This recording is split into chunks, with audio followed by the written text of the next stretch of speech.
¿Es más fiable y sensato? ¿Torá, Biblia o Corán? Esta fue la pregunta. Lo primero que hay que responder ante esto es que ni la Torá ni la Biblia son un libro. La Torá son 5 libros y esos 5 libros son los 5 primeros libros de todas las versiones que existen de la Biblia, que tampoco es un libro, sino una biblioteca. Por lo tanto, la Torá forma parte de la Biblia. Es lo que los cristianos denominan el Pentateuco, en su forma griega. Solamente el Corán es un único libro. Por lo tanto, partimos de una base desequilibrada entre la Biblia, una obra compuesta a lo largo de muchos siglos, con todos los cambios políticos, ideológicos y religiosos producidos en ese tiempo, y el Corán, compuesto en pocas décadas. Pero todas las tradiciones religiosas con su base en las escrituras tienen el mismo propósito. Si practicas con seriedad tu propia tradición, comprenderás que de lo que se trata es de hacer la mente más compasiva. Por lo tanto, el libro más fiable y sensato será aquel que te ayude a alcanzar esa meta.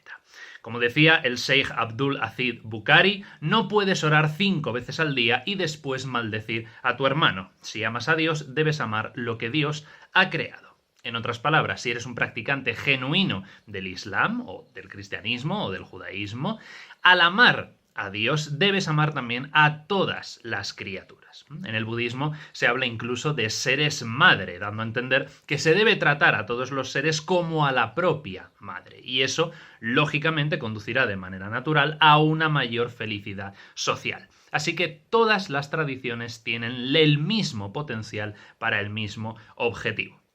Entonces los conflictos en nombre de la religión no derivan de la religión en sí misma, o por lo menos en la mayoría de los casos, sino más bien de la ambición política, de intereses económicos o incluso de intereses personales individuales.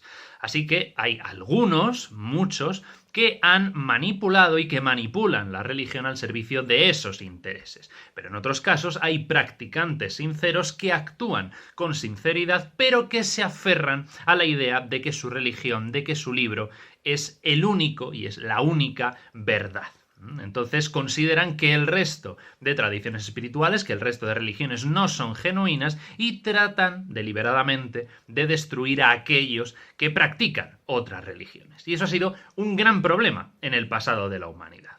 Para un practicante individual es muy importante la noción de la verdad que radica en su propia religión. Un cristiano considerará que el cristianismo es el mejor modo de la transformación de la persona, mientras que para un musulmán el mejor método será la práctica del Islam, y ambos pueden creer que la única verdad está en su religión. Así que no podemos decir en general cuál es mejor, ya que cada medicina es efectiva frente a una enfermedad concreta. ¿Qué quiere decir esto? Pues que para quienes cuentan con un marco mental determinado, el cristianismo y la Biblia es mejor, y para quienes cuentan con otro, el Islam y el Corán es mejor, o el budismo y el Tripitaka es mejor para otros, etcétera, etcétera. En cada uno de los casos, la verdad única que encuentran en su religión es efectivamente para ellos. Ahora bien, aquí en TikTok, en YouTube, hay personas de diferentes credos. Hay cristianos, hay musulmanes, hay budistas, hay judíos, y cada uno de ellos tiene una verdad distinta asociada a su propio marco mental. Y ese pluralismo, la idea de muchas religiones viviendo juntas, está ganando en los últimos años mucha fuerza, lo cual es muy alentador. Podemos vivir todos en paz, aprendiendo unos de otros y compartiendo, pero todavía queda mucho trabajo que hacer en materia de diálogo interreligioso, que por cierto exige el esfuerzo de todos. Así que un gran avance sería dejar de pensar en términos de mejor o peor, ya que lo que es adecuado, lo que es lo mejor para unos, puede no serlo para otros. Al final se trata simplemente de encontrar tu propio camino. Así que mi consejo es el mismo que dio Pablo de Tarso a los tesalonicenses. Leedlo todo, examinadlo todo, estudiadlo, meditad sobre ello, reflexionad y quedaos con lo mejor. Muchas gracias por vuestra atención. Nos vemos en el próximo vídeo. Chao, chao.